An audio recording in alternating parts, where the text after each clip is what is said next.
Baik, terima kasih Anda masih bersama kami di Editorial Media Indonesia. Bang Elman, sebelum kita membahas dan juga pemirsa, kita akan bergabung dulu bersama dengan pengamat BUMN. Sudah ada Toto Pranoto. Selamat pagi, Pak Toto. Pagi. Pak Toto, ini apa yang salah sebenarnya dengan Jiwasraya ini sendiri? Ini kan sudah lama begitu, tapi mengapa akhirnya baru sekarang ini terkuak betapa bobroknya begitu ya, ini dari Jiwasraya ini sendiri? Ya, saya kira memang ini prosesnya bukan terjadi karena sekarang saja baru muncul, tapi memang prosesnya agak panjang ke belakang begitu ya. Kan di 2009 juga sebenarnya mereka sudah ada kelihatan problem dengan soal solvabilitasnya begitu ya. Tapi penanganan yang terjadi itu menurut saya nggak tuntas gitu ya. Sehingga persoalannya memanjang terus sampai situasi kondisi sekarang gitu ya. Jadi pada saat kemudian misalnya mereka mulai keluarkan produk baru JS Plan ya di 2013 misalnya. Itu kan kemudian penanganannya itu menjadi agak rumit karena pertama produknya sendiri mereka keluarkan dengan suatu tingkat suku bunga yang cukup tinggi begitu ya. Sehingga otomatis Jiwasraya juga harus melakukan proses investasi juga yang kira-kira harus memberikan return juga yang jauh lebih tinggi. Kemudian mereka investasi di produk-produk seperti saham ya yang katakanlah risiko tinggi tapi juga menjanjikan return tinggi. Tapi pada saat terjadi pembalikan situasi pasar begitu, marketnya menurun, otomatis mereka juga mengalami tanda petik potensial loss yang besar. Nah jadi pertanyaannya sebetulnya proses pengawasan yang dilakukan baik internal maupun eksternal dalam hal ini oleh Kementerian BUMN atau otoritas di OJK dan seterusnya juga saya kira di sini kemudian tanda petik mengalami kontrol yang kurang kuat sehingga terjadi situasi ini. Jadi kalau dari awal sebetulnya monitoringnya bisa dilakukan dengan lebih kuat, kan jejak atau tanda-tanda bahwa ada masalah dengan investasi yang dikerjakan oleh Jiwasraya sebenarnya bisa dimonitor dari lebih awal. Karena tentu kan mereka, para pengawas ini menerima laporan-laporan secara reguler ya. Cuman ketidakmampuan untuk mengatasi atau membaca sinyal yang ada itu saya kira menjadi titik lemah kemudian kenapa masalah ini kemudian menjadi membesar dan membelit sedemikian rupa ya. Baik, berarti ini memang cukup complicated begitu ya Pak Toto ya untuk kasus Jiwasraya ini ya? Ya, jadi saya kira ini adalah pengalaman di mana penanganan yang tidak tuntas dari awal berlanjut panjang dan kemudian mereka melakukan langkah-langkah terkait dengan investasi yang cukup berisiko ini, kemudian monitoringnya nggak jalan gitu lah, sehingga masalahnya. Baik. Ini kan sebenarnya pemerintah juga sudah menyadari begitu bahwa ada kejanggalan ataupun juga keanehan dalam Jiwasraya ini dari laporan keuangannya, bahkan 2008-2009 Sri Mulyani pernah juga mengalami mengatakan ini ada kesulitan likuiditas juga begitu Bang Toto. Nah ini jadi kalau kita bisa menarik kesimpulan, ini kesalahannya ini sebenarnya di mana Pak Toto? Ya saya kira pertama penanganannya dari awal itu kesalahan yang sudah ada itu tidak cukup komprehensif, maksudnya tidak diselesaikan dengan tuntas, sehingga mereka kemudian mengalami kesulitan yang berkepanjangan. Kedua, saya kira pada saat mereka mulai masuk kepada situasi di mana investasi yang mereka kerjakan itu masuk kepada bidang-bidang yang cukup berisiko, monitoringnya juga nggak jalan gitu ya. Kan misalnya pada kondisi tahun 2017 pada saat mereka melakukan tanda petik penyusunan laporan keuangan, kemudian di tahun 2018 di audit ulang, itu kan kemudian kita lakukan menemukan situasi di mana terjadi restatement ya, misalnya dari laba tadinya diakui hampir 2,3 triliun kemudian direvisi tinggal menjadi hampir 300 M misalnya ya. Itu kan sudah indikasi bahwa terjadi masalah dengan keuangannya Jiwasraya. Tapi pada saat itu ditemukan juga kemudian tidak dilakukan menurut saya tindakan yang cukup tegas gitu ya. Bahwa ini ada problem. Nah sehingga ini masalah terus berlanjut gitu ya. Jadi menurut saya kuncinya adalah penanganan dari otoritas yang mestinya lebih tegas terhadap situasi ini tidak dilakukan. Oke. Sehingga Terakhir Pak, berlanjut gitu loh. baik Pak Toto, terakhir ini kan ada 5 juta lebih nasabah begitu dengan kerugian negara diperkirakan sekitar 13,7 triliun rupiah. Nah, untuk nasabah sendiri, untuk mereka nanti mendapatkan penggantian premi mereka sendiri, ini akan sulitkah untuk nasabah mendapatkannya? Ya, saya kira kan alternatif situasi yang dikerjakan dalam rangka ini kan sudah diutarakan ya. Ada beberapa alternatif yang mungkin dikerjakan. Saya kira dalam jangka pendek tidak akan bisa tuntas seluruhnya. Tapi kalau misalnya alternatif yang pertama, misalnya dengan membentuk misalnya anak perusahaan baru, di mana para investor barunya BUMN lain dan juga beberapa perusahaan asuransi itu bisa dikerjakan, dibentuk cepat. Jadi kalau setahun ekuitasnya terjadi, mungkin sebagian bisa dipakai juga buat menutupi jatuh tempo polis jangka pendek ini ya. Atau kalau misalnya mereka akan menerbitkan surat berharga yang kemudian nanti diserap oleh holding asuransi BUMN, kalau itu juga akan terbentuk ya. Tapi kan itu semua akan butuh waktu gitu ya. Sehingga jangka pendeknya kalau situasi polis yang harus dibayar tuntutan dari nasabah terus diminta dan kemudian alternatif ini belum bisa menjawab secara tuntas, pada akhirnya menurut saya pemerintah yang harus turun tangan mengatasi ini. Baik. Terima kasih Pak Toto Pranoto, pengamat BUMN sudah bergabung bersama kami di Editorial Media Indonesia. Bang Elman, ini lagi-lagi ya perusahaan plat merah ini ramai kembali dibicarakan. Kemarin ini kita baru mendengar kasus Garuda, saat ini Jiwasraya, dan lagi-lagi akhirnya yang dirugikan adalah masyarakat begitu. Ini tidak main-main Bang Elman.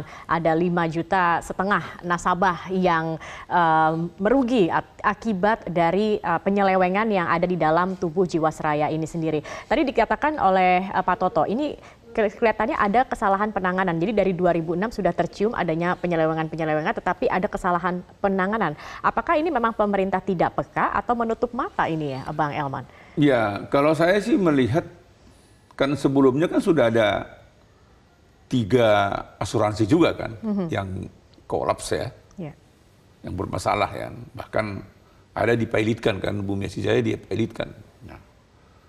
Seperti yang dikatakan oleh pengamat asuransi tadi, memang saya sependapat dengan beliau itu bahwa memang dari awal pemerintah tidak serius menangani soal ini, bahkan terkesan dibiarkan gitu kan, ada pembiaran. Nah, yang menjadi pertanyaan sebetulnya kan di mana mekanisme kontrol? Di situ kan ada juga OJK, ada juga BUMN. Nah, jadi saya nggak tahu. Di situ juga ada komisaris, kan begitu kan. Nah, apa peran-peran mereka ini? Apa yang pengawasan apa yang telah mereka pernah lakukan untuk asuransi Jiwasraya ini? Nah, anehnya Presiden kan bilang sudah 10 tahun yang lalu. Kalau sudah tahu 10 tahun yang lalu, masa nggak bisa diatasi dari awal? Bahkan menurut saya juga keliru juga Presiden 10 tahun lalu. Presiden kan sudah 5 tahun lalu juga sudah jadi presiden. Ya, pemerintah saat ini mestinya begitu ya. 2014 presiden harus bicara sejak 5 tahun yang lalu. Kan begitu kan. Nah, tapi sekarang baru dibilang 10 tahun yang lalu. Nah, artinya ada juga kealpaan daripada pemerintahan sekarang. 5 tahun masa kepemimpinan presiden di masa lalu ada semacam pembiaran kan gitu kan. Nah, bahkan kalau kita menyimak pernyataannya Ibu Menteri Keuangan, dia bilang kasus besar dan serius. Tapi sudah besar dan serius baru ketahuan sekarang. Kan aneh juga kalau kasus-kasus besar dan serius mestinya dari awal sinyalnya udah muncul. Betul. Apalagi bahkan, kerugiannya ini tidak main-main ya Pak. Potensi kerugian negara 13,7 triliun. Dulu Bank Senturi hanya 6,7 triliun. Heboh sejagat ini kan gitu kan.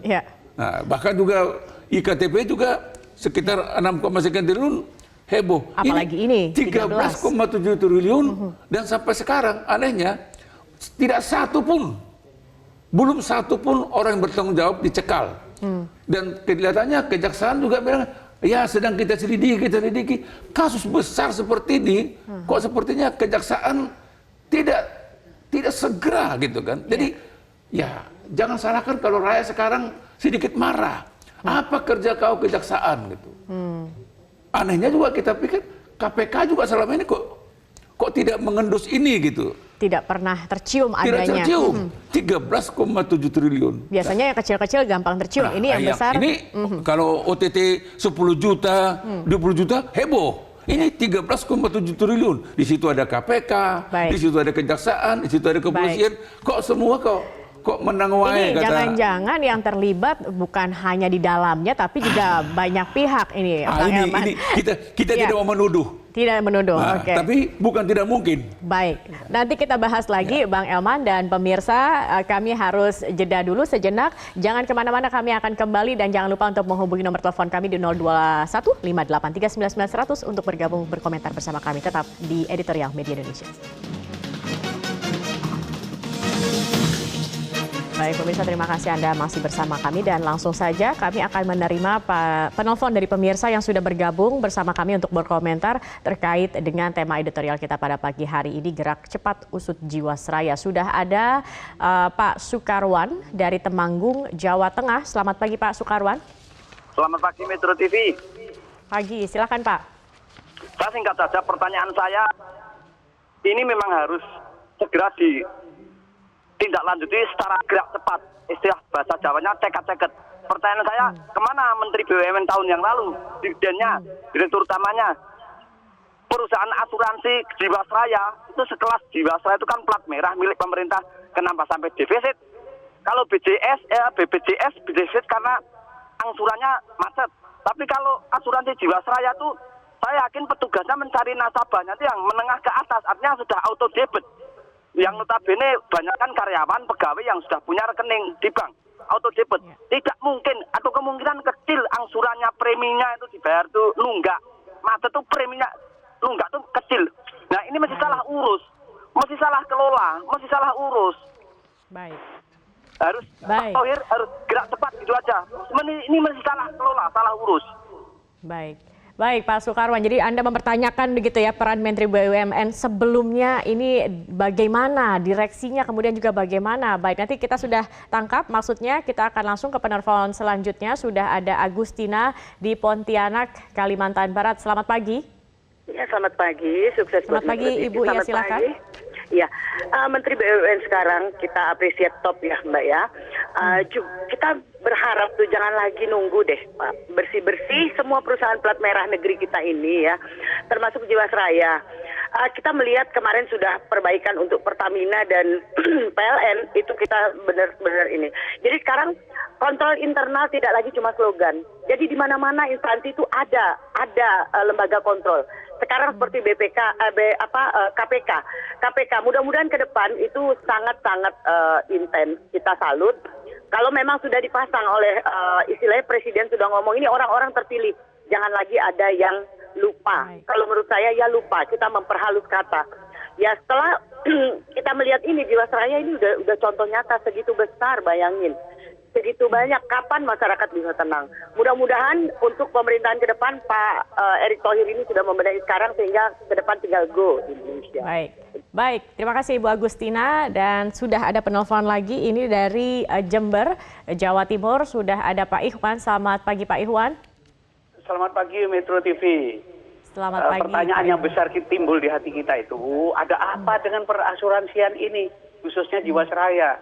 Karena peristiwa ini sudah diketahui 10 tahun yang lalu. Kemudian sudah merugikan negara 13,7 triliun, 5,5 juta manusia dirugikan. Nah, kalau itu permasalahannya, kan harusnya itu mulai inventarisasi problem, kemudian identifikasi problem, lalu mulailah alternatif solusi. Ini berkaitan dengan BUMN dan yang kedua berkaitan dengan Kementerian Keuangan, sehingga masyarakat percayanya karena itu. Nah, inilah persoalan leadership dan manajemen. Kalau itu crucial leadership, crucial manajemen dilakukan, maka tidak akan terjadi seperti ini. Nah, sekarang BUMN sedang benar-benar dan bersih-bersih. Ayo Pak Erick, segera sudah itu ditangani. Apalagi dibawa lari itu Jiwasraya sampai keluar. Nah, itu luar biasa itu. Itu kontrol kita berarti kurang. Harus ada tindakan represif menurut hukum. Terima kasih. Baik Pak Ikhwan, terima kasih atas komentarnya. Dan terakhir kita sudah ada juga penelpon dari Surakarta, Jawa Tengah. Sudah ada Pak Bambang Sabtono. Pak Bambang, selamat pagi. Ya, selamat pagi Metro TV dan selamat pagi saudaraku bangsa Indonesia. Pagi, silakan Pak Bambang.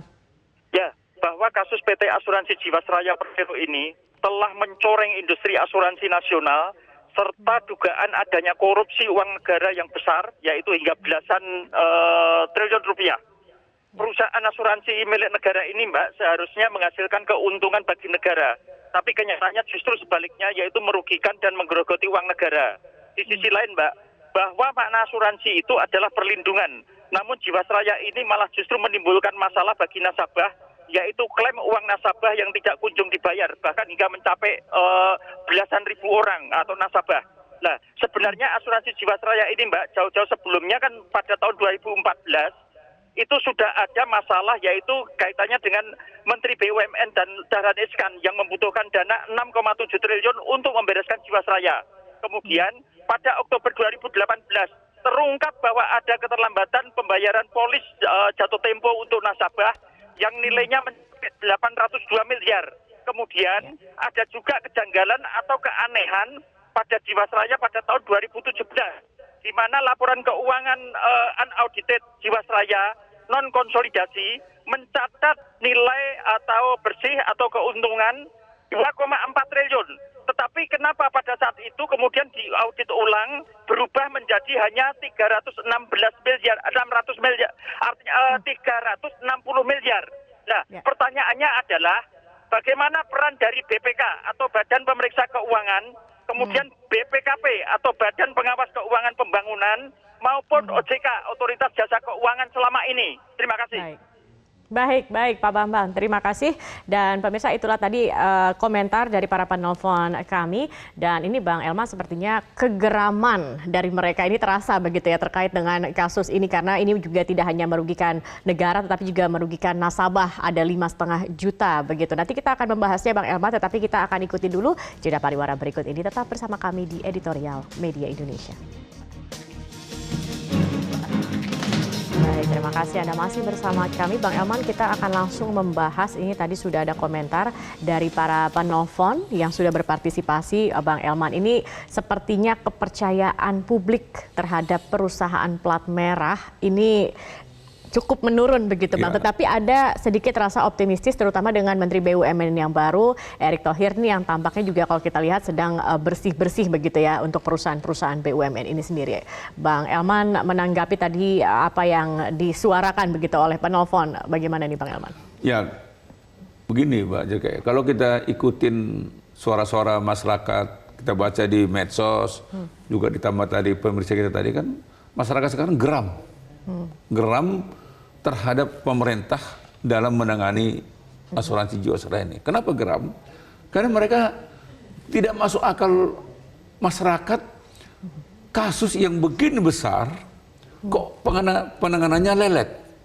Sehingga jangan salahkan masyarakat beranggapan memang pemerintah itu hanya bisa, kalau dalam soal penegakan hukum, tajam ke bawah, tumpul ke atas. Ini yang sekarang kesimpulan masyarakat terhadap kasus Jiwasraya ini. Karena saya sudah bilang tadi, Menteri Keuangan aja sudah bilang ini skala besar, skandal ini skala besar dan rumit, dia bilang gitu. Tapi tidak ada yang gerak. Tidak ada yang gerak. Juga saya melihat kok kejaksaan kok lelet gitu ya. Artinya sudah begini besar, sudah di depan mata, sampai hari ini pun mereka membiarkan direksi-direksi lama, entah di mana mereka sekarang. Belum ada pencekalan. Apa mungkin sudah lagi happy-happy di luar negeri, atau di mana menikmati katakanlah quote-unquote hasil jerih payahnya, karena mereka tidak dicekal. Jangankan untuk mentersangkakan, dicekal juga tidak. Nah, ini yang menurut saya membuat masyarakat sedikit marah gitu kan. Jadi untuk kita punya harapan terhadap Menteri BUMN sekarang ya, Erick Thohir. Kita lihat walaupun dia sedikit tenang, tapi pasti dia mulai sentuh ini satu persatu BUMN ini. Tapi kan tidak cukup seorang menteri BUMN, tapi kan harus didukung oleh kejaksaan, didukung oleh kepolisian, didukung juga oleh OJK, didukung juga oleh BPK dan sebagainya. Berarti apa Bang, pengawasan yang dikatakan tadi apakah kurang? Tapi kalau kita lihat terkait dengan pengawasan, di sini udah ada OJK, BPK, begitu sudah ada lembaga-lembaga dan juga untuk pengawasan ini sendiri sudah dikatakan cukup banyak gitu Bang. Tetapi ya ini lolos juga. Begini, Mbak Jaka ya, kalau pengawasan itu berjalan sebagaimana mestinya, tidak akan terjadi nih. Udah bisa kita pastikan kalau ini diawasi secara ketat, kalau OJK melaksanakan fungsi pengawasan secara ketat, di situ juga ada BPKP, di situ juga ada dari BUMN sebelumnya, Kementerian BUMN, ada juga pengawasan-pengawasan lain. Kalau itu bekerja, tidak akan mungkin sampai ada potensi kerugian negara 13,7 triliun. Ya. Itu bukan 13 juta perak itu, 13,7 triliun. Saya bilang tadi, Bank Senturi aja yang dulu 6,7 triliun, heboh sejagat ini gitu kan. Nah, ini 13,7 triliun, saya lihat juga pemberitaannya juga biasa-biasa, dan kehebohan pemerintah juga biasa-biasa. Paling Presiden bilang, ini sudah 10 tahun yang lalu. Nah, kalau 10 tahun yang lalu saya katakan sejak 5 tahun yang lalu presiden kita ini di mana gitu loh. Maksud dia membiarkan, kalau artinya kalau 10 tahun lalu kan 5 tahun era pemerintahan Jokowi, 5 tahun era pemerintahan sebelumnya kan gitu kan. Betul. Jadi wajar juga sekarang rakyat tertawa. Loh, Pak Presiden nggak salah nih. Anda bilang 10 tahun lalu kan, Anda di situ ada 5 tahun loh gitu kan. Nah, ini yang sekarang sedang dituntut masyarakat. Tolong kejaksaan gerak cepatlah.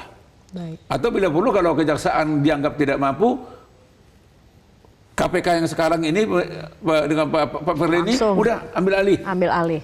Ya, itu menurut saya itu jauh lebih elegan daripada membiarkan kejaksaan kok sepertinya ya maju mundur gitu kan. Ya, bilang kan, ya kita masih rahasiakan siapa tersangka, tapi sudah diungkapkan. Jadi bukankah dengan pengungkapan ke halayak begini kan mereka juga bisa bersih-bersih.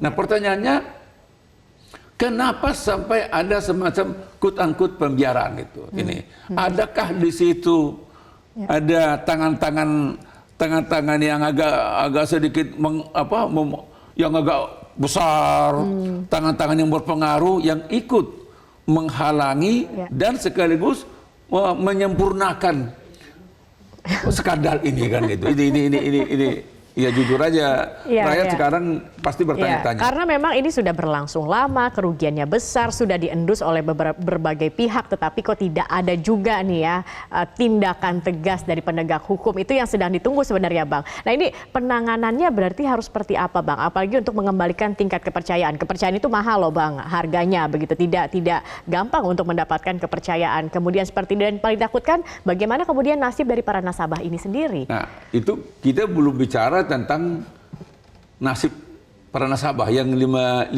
juta itu kan. Nah, ini kita kan baru bicara tentang penindakan. Mestinya kalau penindakan itu kan tidak ada beban. Kalau bicara untuk nasib nasabah ini yang jujur aja saya makanya saya setuju kalau ini dipansuskan. Jadi DPR segera mempansuskan Jiwasraya ini agar ada bentuk bagaimana para nasabah itu akan mendapat hak-haknya gitu. Baik. Kalau tidak, kalau tidak ini kasihan nasabahnya kan. Kan ini kan plat merah. Orang menganggap namanya plat merah, pemerintah punya aman. Ternyata ke laut juga gitu. Belum tentu juga ternyata begitu. Belum tentu juga. Baik. Jadi saya minta kejaksaan kalau memang mau serius segera tetapkan siapa tersangkanya dan cekal orang-orang yang bertanggung jawab, terutama direksi-direksi lama. Baik Bang Elman, terima kasih sudah bergabung bersama kami di Editorial Media Indonesia. Kita tunggu ini bagaimana kelanjutan dari kasus Jiwasraya ini, apakah penegak hukum berani untuk langsung mengambil tindakan, menetapkan tersangka, mencekal, dan yang paling penting bagaimana kemudian para nasabah juga bisa mendapatkan klaim dari asuransi mereka. Jadi penegak hukum jangan jadi ayam sayur, kata orang Medan. Oke, baik, terima kasih Bang Elman dan juga pemirsa.